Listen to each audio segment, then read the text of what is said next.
전에는 내가 버림을 당하며 미움을 당하였으므로 내게로 가는 자가 없었으나 이제는 내가 너를 영원한 아름다움과 대대의 기쁨이 되게 하리니 내가 이방 나라들의 젖을 빨며 무당의 젖을 빨고 나 여호와는 내 구원자 내 구속자 야곱의 전능자인 줄을 알리라.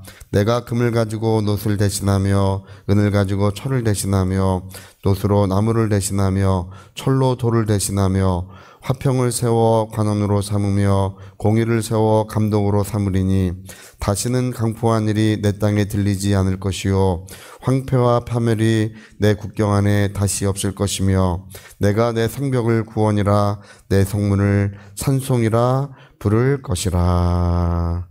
아멘. 네, 우리 하나님은 영원한 사랑과 능력을 베푸시는 분이신데요. 우리 인간은 참으로 연약하고 또 어리석기가 그지없습니다. 우리 하나님께서 처음 사람을 만드셨을 때 이제 사람에게 가장 소중한 것이 무엇입니까? 그게 생명이지 않습니까? 그 생명이 보호되고 또 생명의 풍성함을 이루는 것이 가장 중요한 것인데요. 선악과를 먹지 마라. 먹으면 내 생명을 뺏기리라. 그 얘기거든요. 그러니까 그게 얼마나 중요한 말씀입니까? 그렇게 소중한 생명, 인간에게 가장 소중한 문제를 하나님 말씀하시는데 너무 쉽게 선악과를 먹어요. 근데 그것이 우리 사람들의 그냥 그 어리석은 모습이에요.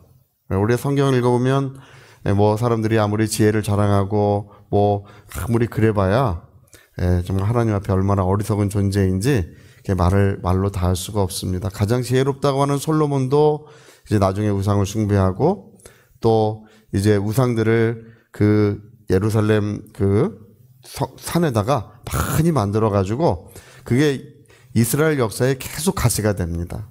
그런 일을 거기다 해놨어요. 이게 솔로몬이 가장 지혜롭다고 하는 그 이전에도 그런 지혜가 없고 이후에도 그런 지혜가 없다고 하는 사람도 그렇게 어리석습니다. 이게 인간이에요.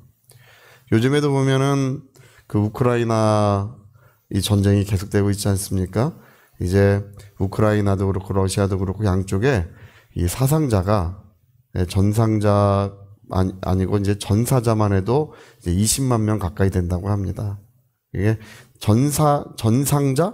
전상자를 포함하면 40만 명이나 된다고 이렇게 이제 알려져 있습니다. 정확한 숫자가 이제 나오진 않아요. 근데 그 꼴을 하고 있어요. 무엇을 얻겠다고 그렇게 싸우고 있는지, 뭐 때문에 그 많은 생명들이 거기서 그 젊은 생명들이 죽임을 당하고 있는지 그 누구도 설명할 수가 없는 거예요. 그게 인생의 어리석음이라는 것을 우리가 보게 됩니다.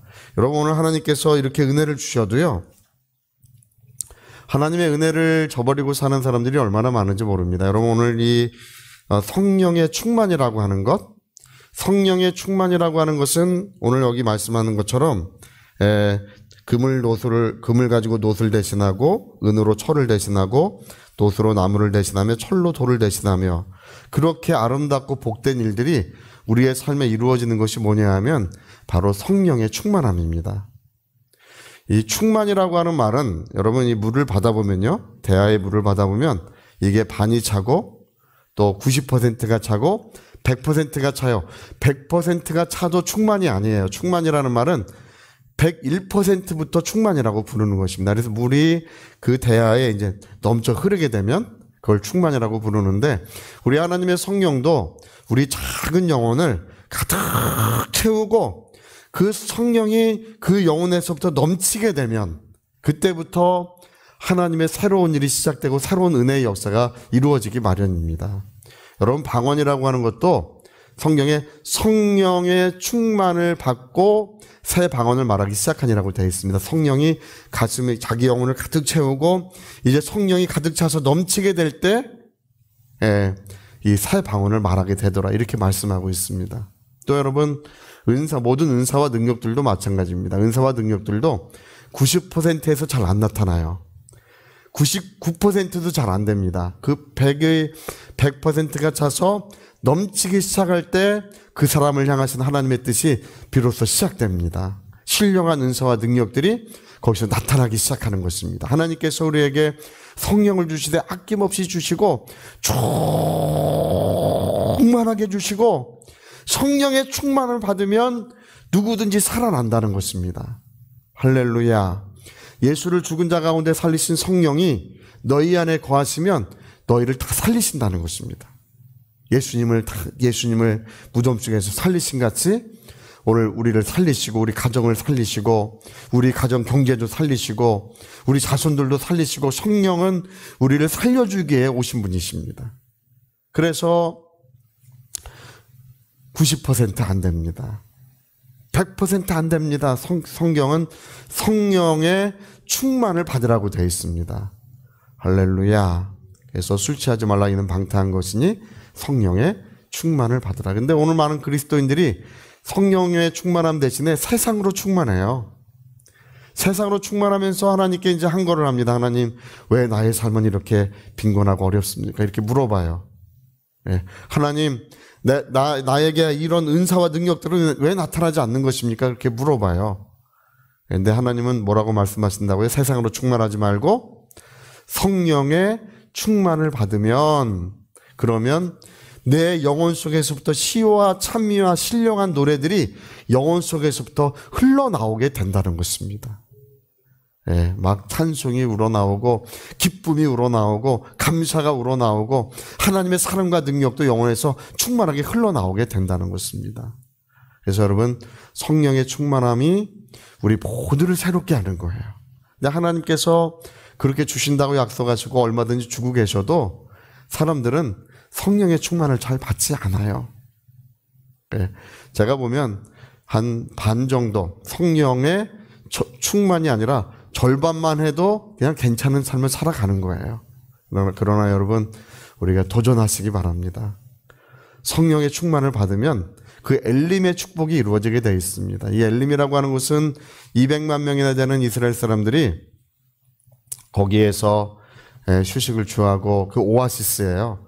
샘들이 있고 72그루의 종려나무가 있어서 그 많은 사람들이 그렇게 기쁨을 누렸던 광야의 오아시스를 말하는데, 이 엘림의 축복이 성령 충만을 말하고 있습니다. 성령 충만하면 여러분, 우리 하나님의 뜻이 우리를 통해 이루어지고 또 하나님이 우리에게 약속하신 좋은 열매들이 그 심령에 가득 맺어지게 되어 있습니다. 할렐루야. 좋은 열매들이 맺어질 뿐 아니라 그의 삶에도 아름다운 은혜의 역사가 오늘 이렇듯 약속되고 있는 것입니다. 그래서 저는 제가 늘 권하는 것은, 여러분, 지혜는 뭐냐면 지혜는 자기의 저수지를 채우는 게 지혜예요. 네. 자기의 저수지를 텅텅 비게 만들고 늘 영적으로 빈곤하게 만들면 어떤 은혜로운 일도 잘 이루어지지 않습니다. 하나님 말씀이 살아있다 할지라도 우리 하나님께서 영광 중에 우리와 함께 하시고 사랑과 능력을 늘 베풀어주고 계심에도 불구하고 그 영혼이 저수지가 비어있으면 하나님의 은혜의 역사는 잘 이루어지지 않습니다.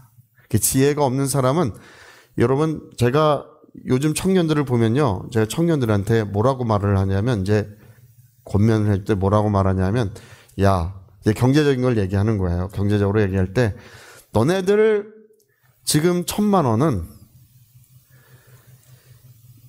30대 1,000만 원은 60대 1,000만 원과는 같은 돈이 아니라는 거예요. 근데 지금 청년들 보세요. 전부 다 빚지고 살아갑니다. 네? 뭐 사서 빚지고, 이거 사서 빚지고, 저거 사서 빚지고, 소비하느냐고 빚지고 살아가거든요. 근데 청년 때에 제가 그 전에 어떤 사람들, 한 무리 청년들에게 너네들 3,000만 원만 모아라. 힘들고 어려워도 그 정도 모아가지고 빚져서 땅 사라. 작은 땅이라도 어디도 괜찮으니까 그거 사놔라. 할렐루야. 여러분, 그 사람이 50살 되잖아요. 그 땅이, 그 사놓은 3,000만 원 주고 사놓은 그 땅이 그 사람 대대손손 먹여 살립니다. 70대 사잖아요. 의미 없어요. 그게 별 효과를 못 줘요.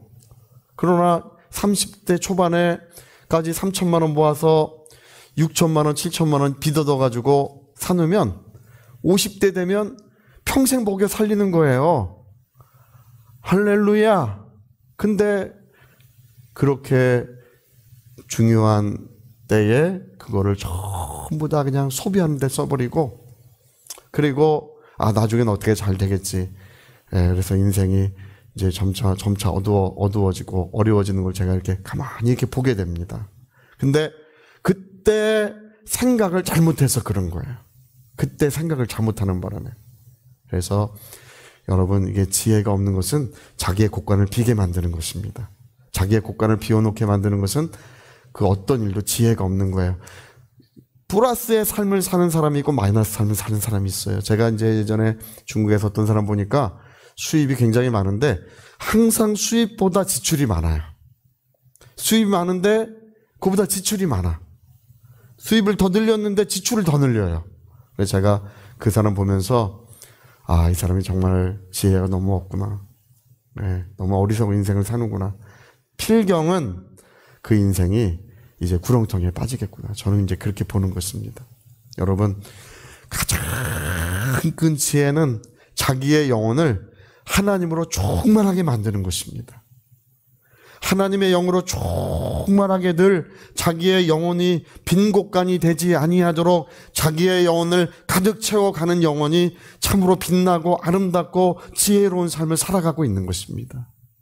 그래서 여러분, 오늘 성경에 말씀하신 것처럼 이런 은혜로운 역사들, 금으로 놋을 대신해주고, 놋으로 철로 대신해주고, 또 철로 나무를 대신해주는, 그래서 내 모든 삶이 아름답고 복되게 변하는 역사가 성령 충만으로부터 이루어진다는 사실을 꼭 믿으시고, 할렐루야! 자기의 영혼을 하나님으로 가득 채워가시는 지혜로운 삶을 사시기를 부탁드리겠습니다. 자, 우리 같이 한번 기도하시겠습니다. 우리 한번 기도하실 때, 오늘 마이너스 인생, 자기의 곳간을 항상 비게 만드는 사람들, 그게 이제 세상 사람들도 그런 사람들은 미래가 어두워요. 근데 우리 그리스도인들은 자기 영혼을 빈 곳간으로 만들어서는 안 됩니다. 자기의 영혼을 하나님으로 충만하게, 하나님의 영으로 충만하게 채워가는 사람이 정말 지혜롭고 아름답습니다. 우리 위하여 통성으로 기도하시겠습니다.